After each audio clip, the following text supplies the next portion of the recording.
What's up, guys? Today we're going to be looking at the history of why the United States consumer thinks the way they do.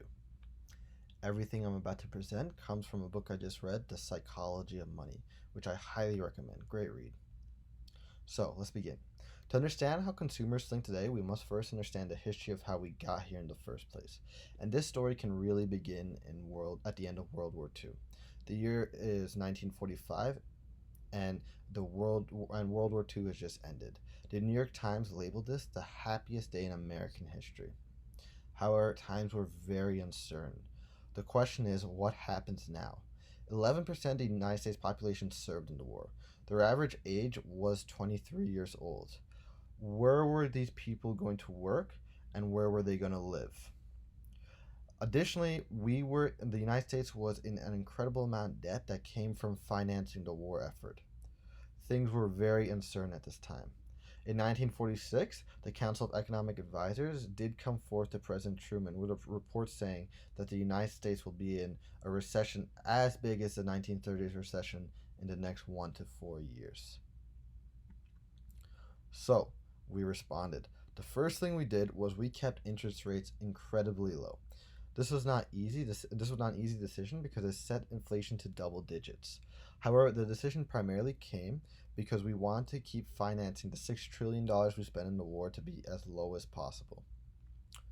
And so came the American consumer. Americans began spending the same way like they did in the 1920s with the rates being so low. Additionally, the GI Bill offered unprecedented mortgage opportunities to veterans, and household debt in the United States grew at incredible rates as a result. I have a little chart here showing how household debt increased.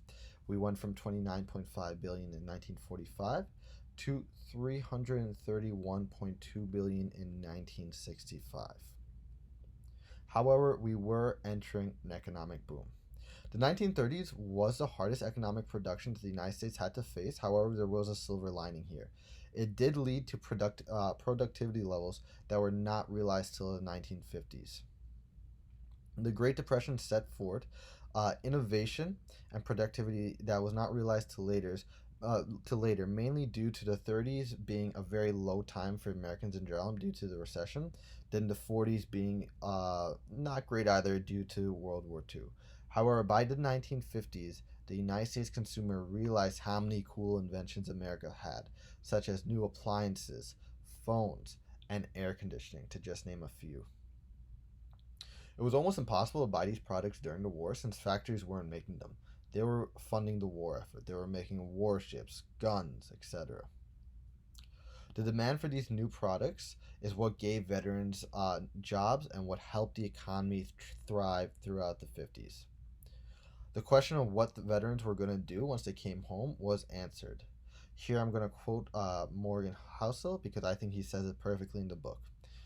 Veterans were going to buy stuff with money they earned from their jobs from making new stuff, helped by cheap borrowed money to buy even more stuff. A lot of spending.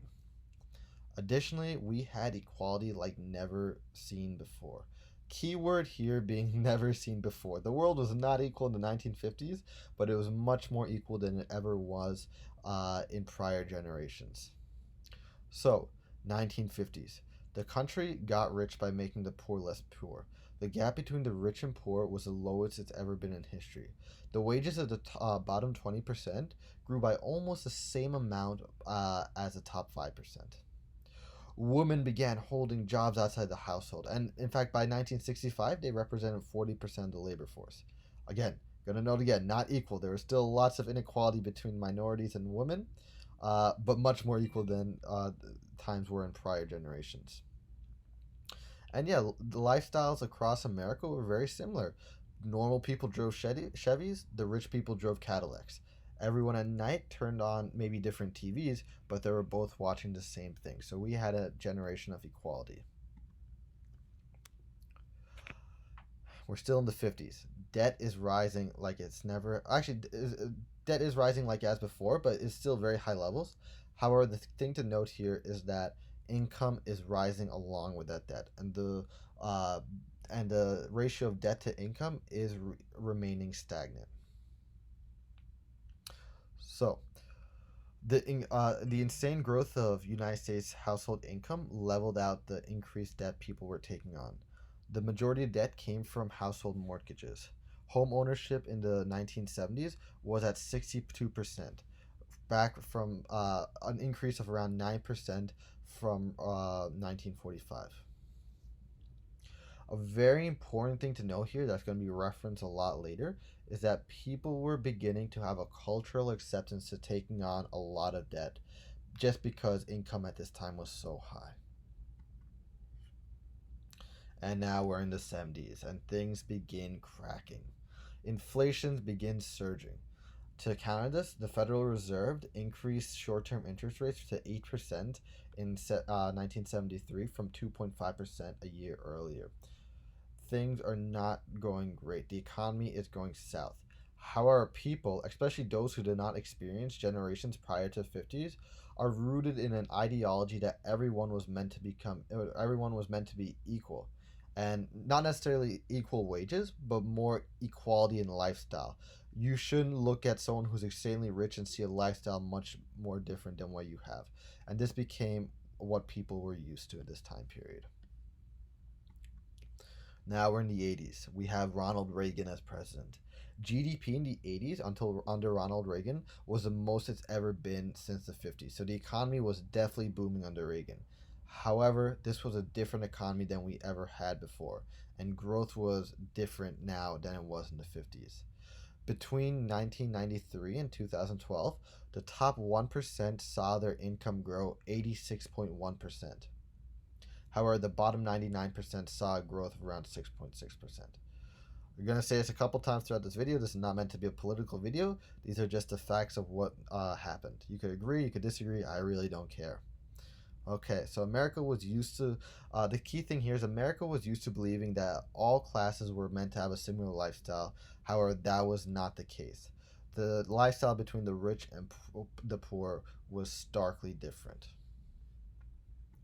We enter a generation of keeping up with the Joneses and wealth inequality. Like I said, 1% of the population had their incomes grow tremendously. They began buying bigger houses, better cars, more luxurious items, taking cooler trips, and everyone was watching. We were rooted, as I said before, in an ideology that everyone was meant to be equal. So people began taking on more debt in order to try to keep up with the Joneses. Paul, an investment banker buying $800,000, would buy a new Porsche. Pete, who only made $80,000, would look at the Porsche Paul just bought and said, I deserve the same, and he would take on the debt in order to make the same purchase, although he could not afford this purchase. So household debt and debt in general generally increasing across America. And the important thing is here is unlike the 50s where debt was increasing, now people are spending more money. However, they're still making the same amount of money as they did before. In other words, the ratio of debt to income was growing. And this showed up in the different asset prices. For example, household prices were going up rapidly. Average car loans from 1975 to 2003 nearly doubled. And then boom, we had a little famous recession in 2008 that you guys may know of. So again, interest rates plunged. The response to the 2008 recession was necessary. It was necessary for the Federal Reserve to do what they did. However, it did perpetuate some trends that got us here in the first place. For example, quantitative easing prevented economic collapse and boosted asset prices, which was very helpful for those who owned them, the rich. The Fed backstopped corporate debt in 2008, which is very helpful for people who held a large amount of debt, the rich. And tax cuts in the last 20 years from 2008 primarily went to upper classes. However, people are still used to remembering the 50s and 60s when lifestyle was much more equal across social classes, and they wanted that back. And finally, we are where we are today. So, where we are today, this is going to reference prior to COVID. So, before COVID, the economy did improve in many ways possible. Even today, we're not in a bad economy, but it's not the same as it was in 2019. Unemployment is along the lines of the lowest it's been in decades. Wages are growing faster currently for the poor than the rich, which is great. People are still expecting income equality, however, and we're getting the exact opposite things. There's still a large difference in wealth between the poor and the rich. And again, I don't care if you think that's great or if you don't think that's a. If you, I don't care if you think that's a problem or you think that's a massive problem. It is what it is. It is what we currently have. Additionally, since we have platforms like Facebook, Twitter, and Instagram, individuals are much more aware of how each other are living, and they're much more willing to share their opinions online. So, the biggest thing I got from this entire book was that expectations grow incredibly slower than reality. And this is shown from the 50s to where we are today. Reality is that today we have an insane difference in wealth inequality between the poor and the rich. However, this difference in wealth inequality is actually not unprecedented. In earlier periods of history, we did have this type of inequality before. However, people are not used to it. They're used to the 50s and 60s where everyone was much more equal. So, while we no longer live in an equal world, we did once in the 60s, and people still expect us to live in that equal world. And that has fueled consumer decisions throughout, both with how I mentioned keeping up with the Joneses back in the 80s, and even today, people are still looking for the equality that they once experienced. So, thank you for watching. If you haven't read The Psychology of Money, great book, highly recommend. And yeah, have a great day.